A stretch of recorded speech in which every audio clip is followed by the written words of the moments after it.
Hello everyone, welcome back to my channel, Mixed Signals. You guys, I am so excited that these holidays are almost over. You don't know how many times I've heard people talk about, oh, I just waited until the last minute this year.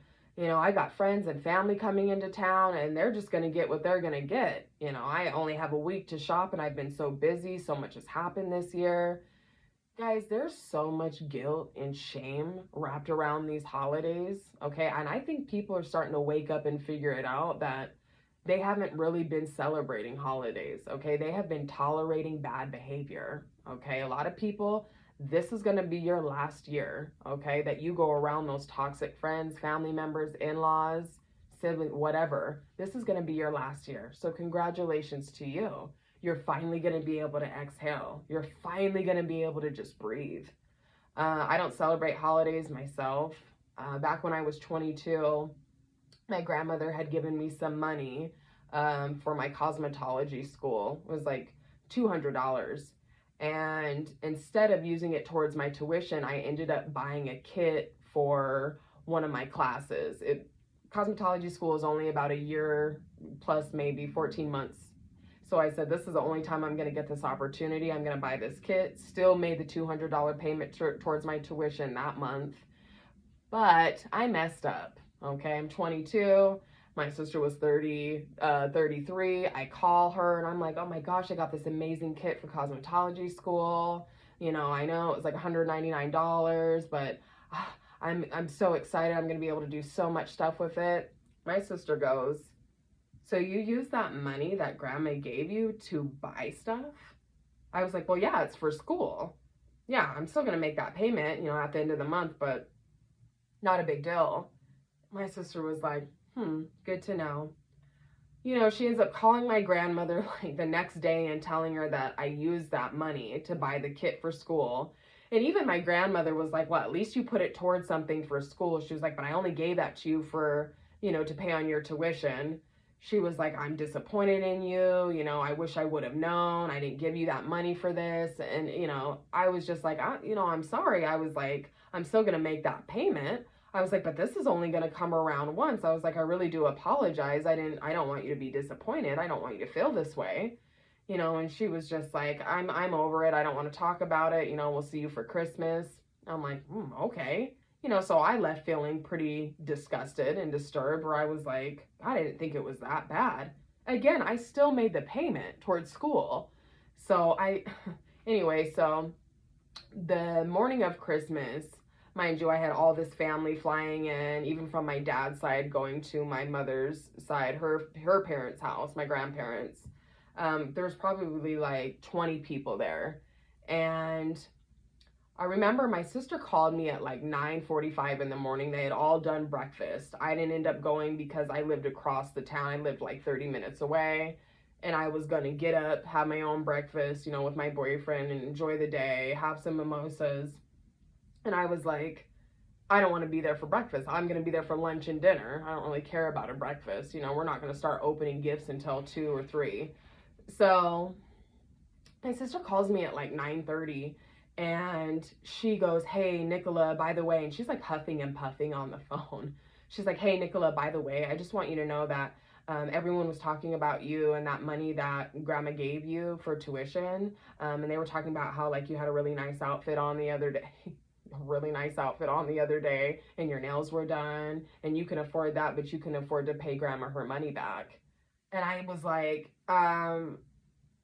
now who was talking about me? And she was like, well, basically it was like, Aunt Flower and Aunt, Tulip, and like, where I was like, and what did you say? Yeah, because you were there. Like, what'd you say in my defense? She was like, well, nothing. I said, so you're calling me and telling me that all the family was talking about me? She was like, well, I'm just letting you know just in case they say something to you. I said, oh, they're not crazy. Yeah, they're not going to say anything to my face. I was like, but, I appreciate you calling me and telling me that all you guys were talking about me and that you didn't stand up for me or say anything in my defense, even though you're the one who called grandma and made this a whole ordeal. And she's like, yeah, so by the way, yeah, well, anyway, I gotta go. I'm really busy right now. Sorry, bye. and like abruptly hangs up the phone on me. So probably, 10 o'clock, or excuse me, like 10:45, 11, I start heading over to my grandmother's house. And would you believe it, you guys, not one person said anything to me, where I was like, I'm not celebrating holidays. That's not what it's about. Okay, this is about being around people you love and you care about, not people who are talking about you in the same room. They're complimenting you. Oh, I like that outfit. I like those nails. I like that hair. I like this. Okay, toxic. Now, I do want to tell you guys that at this same, Christmas, that my sister had brought her boyfriend there, and she was like 33 years old, and nobody had ever really seen her with a guy or a girl. So we were all kind of surprised. I had known she was dating this guy for a little while, but of course I've got my own life to attend to. And I'm just telling you guys this because it always turns right around on the person. Okay, on the person that's going and talking about you and telling your business, things that you're doing in private. It always turns back on them, and sometimes for the worse. So my sister brought this guy with her, and he was on a working visa. And he was asking, I mean, not even like really introducing himself to my family members. He was like, hey, you guys, can you smile for the picture? And I remember family members going, I'm sorry, who are you? What's your name? And my sister would have to come up, introduce him to everybody. And he would go, well, this is for the government when we get married, because we're going to get married and then I'm going to be a U.S. citizen. And everyone was like, oh my God. Not one person in my family would take a picture. Everyone was like, please don't take my picture. I don't want you sending anything to the government about me. I don't feel comfortable with this. He would come up to me and my boyfriend and say, come on, you guys, look happy. Start smiling. Let's take pictures. And he started taking pictures behind everybody's back, just like sitting at the table, taking pictures of people. And I remember family members going up to my sister and saying, I'm really uncomfortable with this, behavior. My sister's like, sorry, we're just trying to get pictures, so we can get his citizenship. We have to show that he's been around the family. Let me tell you guys, the same aunt that was talking about me, that was bringing it up, doesn't even come around the family, Aunt Sunflower, whatever. She was the one that was asked by my sister to be a witness, okay, to their marriage. And my aunt says, I'm sorry, I can't do that because I don't truly believe that he even cares about you. He's only here, with you to be a U.S. citizen. And I can't condone that. I can't. I won't be a witness at your wedding. All my sister said to her was, oh, okay, thanks. I'll find someone else. Like I'm telling you guys, it turns right back around on them.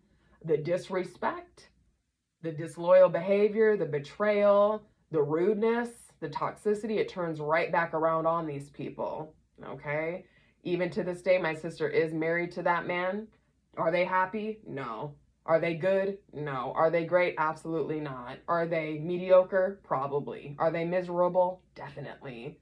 All right, you guys, allow that to sink in.